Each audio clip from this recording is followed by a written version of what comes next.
What's up, y'all? It's No Joe Cow. We're coming at you live from Phnom Penh, Cambodia. Now this dog right here, it's this little dog. I'm telling you, man. I'm telling you. Dude, he runs at me. Nah, I'm kidding. I'm kidding. You know, some people were commenting about that video that I did where at the end of it that dog ran up on me and I kicked it. They were so funny. I like how people will attack me for defending myself against a fucking pit bull. I mean, it was essentially a fucking pit bull, and it was charging me, and I kicked it out of self-defense. I mean, and now I'm an asshole. But I think that most of y'all would have done the same thing, and most of you guys would have. Well, all of you would have been alarmed and concerned if you had that dog charging you too. And the only reason that you guys are mad is because you know that you're too much of a fucking pussy to to defend yourself. And you know that if a man was running up on you or any kind of dog, that you guys wouldn't do shit about it. You would just curl up into a fucking ball. And you guys hate on guys like me who actually defend themselves. Just real fast though. Shit, what was I gonna talk about, man? Yeah. So earlier today, I actually met a longtime viewer of mine. His name is Mike. I'm not gonna say his full name, but Mike, if you're watching and you don't want me to drop your name, dude, there's like 10 million Mikes out there. So relax, dude. You'll be fine. But he's an American guy, and he just came here. And actually, it's always cool when people I know come out here from the States because he got me some of my shoes. Look, check it out.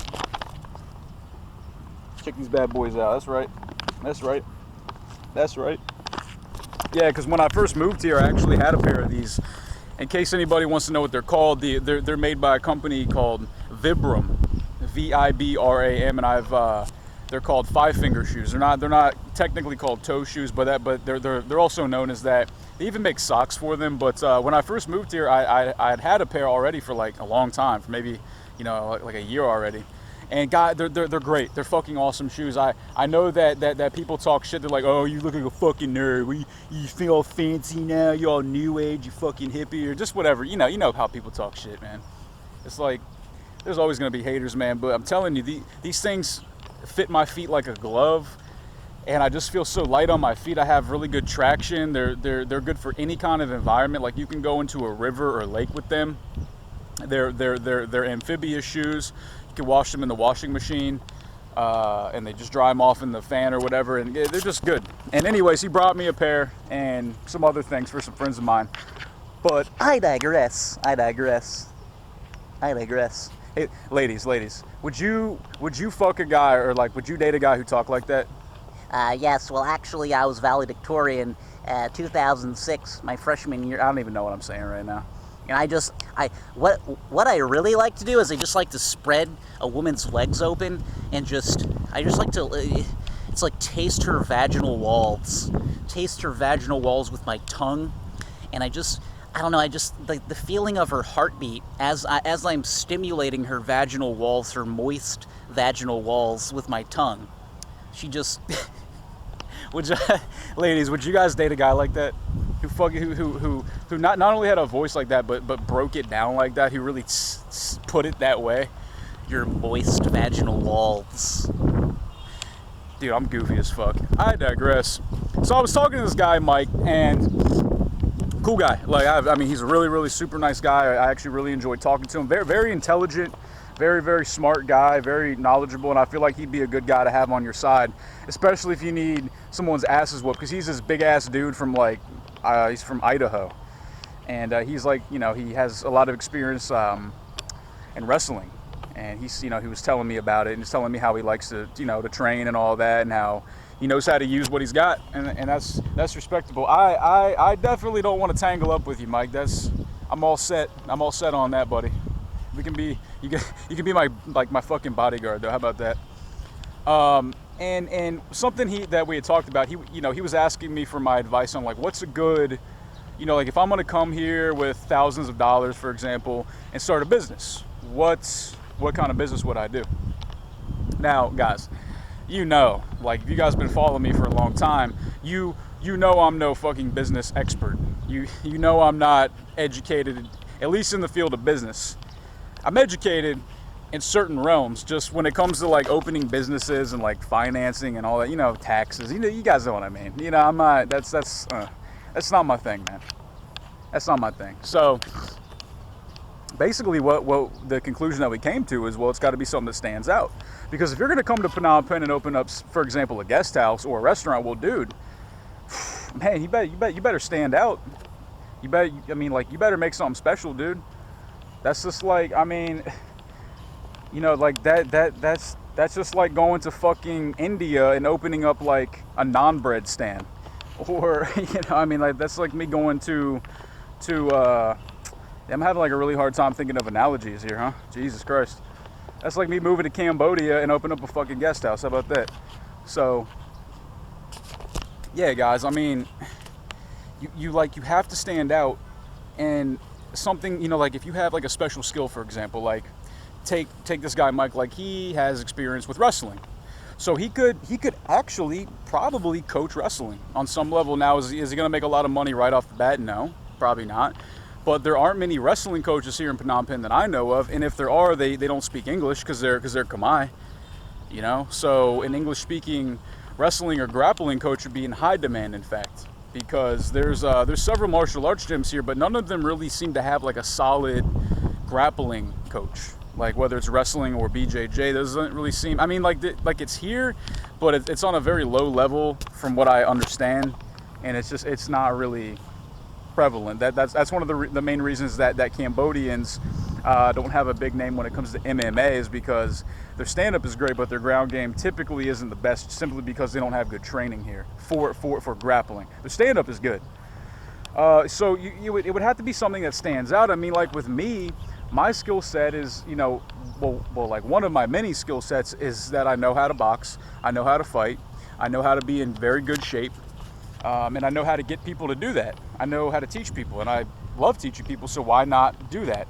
There's many personal trainers here in town, but none that have my style of personal interaction. I'm not trying to like blow, like toot my own horn here, but you know, a lot of people, I'm not going to name any names, but you know, a lot of people, they're very, very concerned about like professionalism and respectability, to the point, and I'm not saying you obviously have to be conscious of that, but I think that people really respect realness. People really, really respect realness. Like on my new business card, I kind of have this picture of me where I'm kind of almost giving somewhat like a goofy smile, like I'm like this, you know, and some people think that's stupid. They're like, why would you do that for your business card? Well, because what am I going to do? Be like, or, you know, like something like, it's just not me. Like, I'm not going to pretend I'm somebody I'm not. And plenty of people want to train with me. Some people might not, because they're like, oh, who's this guy? He's goofy or whatever. I don't take him seriously. Fuck you, dude. Fine. It's all good, man. Go train with some other fake ass dude who's going to charge you $400 a fucking month. And that's no joke, man. I'm dead serious about that. You know? So, plus I teach boxing and fighting and all that type of stuff, which a lot of coaches don't do here. Or, you know, like they do, but they charge $40 an hour, and they don't really teach you how to fight. They just teach you how to hit fucking pads. They're like, okay, 3, 4, yeah, 5, 6, great, kick, yes, left, right, blah, blah, blah. Yeah, great. Anyways, hours up, cool. I really try to break shit down for people, so I feel like I'm totally rambling now, guys. But look, if you want to move to Phnom Penh and you guys want to start up a business, man, look, it's got to stand out. It has to be something unique. And if it's going to be a guest house or a bar or something else, I'm trying to think, you know, something that's kind of common here already, you got to make it good. You got to make it special, man. So I don't really have a whole lot of shit to talk. I'm trying to think if there's anything else I can say, man. Shout out to Mike.